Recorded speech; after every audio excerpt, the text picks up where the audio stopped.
The launch brought together a distinguished mosaic of cultural icons, scholars, and public figures from across West Africa, underscoring the book's significance as both literary achievements and cultural reckoning. Among the keynote dignitaries was Honorable Ousmane T. Jalloh, former presidential religious advisor of Liberia, who presided as book launcher.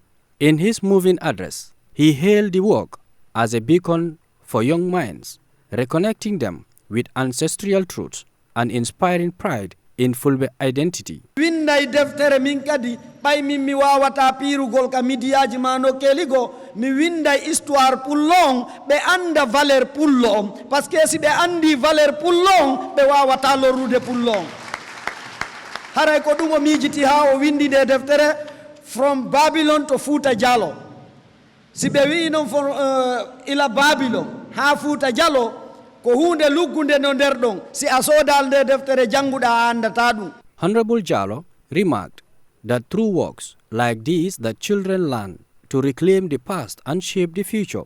The ceremony featured an in-depth book review by Professor Dr. Cherno Omar Bari, recently elected Vice President of the West African Writers Association, who praised the publication as part historical inquiry, part cultural declaration. He elaborated on the book's challenge to colonial misrepresentations, advocating for a renewed African consciousness rooted in authenticity. This book is a 167-page book divided in 22 chapters, and it's a historical memoir and ethnocultural narrative. From Babylon to Fuuta Jalon. In this book, Bakary Jiifin Jalloh offers readers more than a memoir.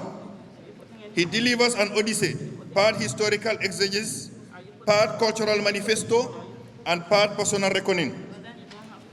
With lyrical eloquence and historiographical rigor, Jalloh rescues the Fulbe narrative from the margins of West African history and repositions it at the center of an African intellectual and cultural rebirth.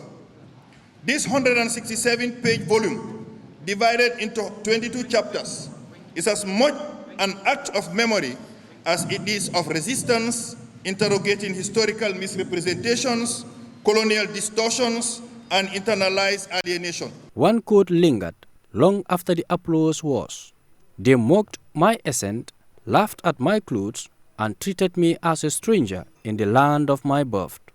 An etching testament to displacement and cultural entrenchment that runs throughout Dr. Jalloh's narrative.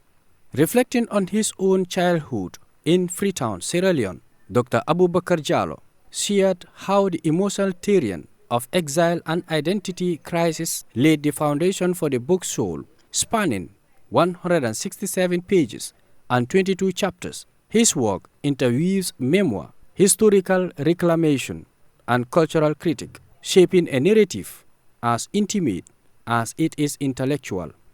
Navigating the challenges of cultural transition and integration. With resilience and grace, they adapted to the socio-cultural fabric of their new home.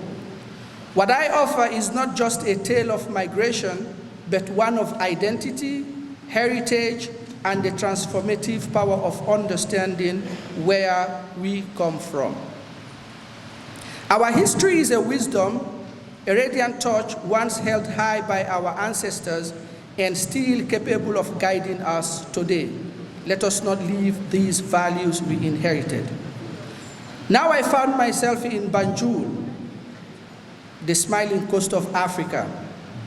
And as I stand here, I am reminded of the words of the great Amadou Hampâté Bâ.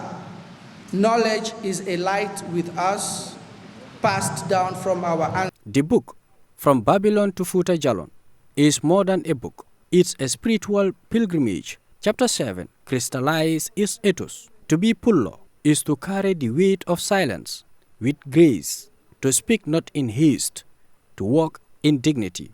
As the Gambia embraces this literary triumph, the book stands as a cultural landmark, empowering diaspora communities and affirming the resilience of marginalized voices. The West Africa's literary tradition, Lamin Ba, Star TV News.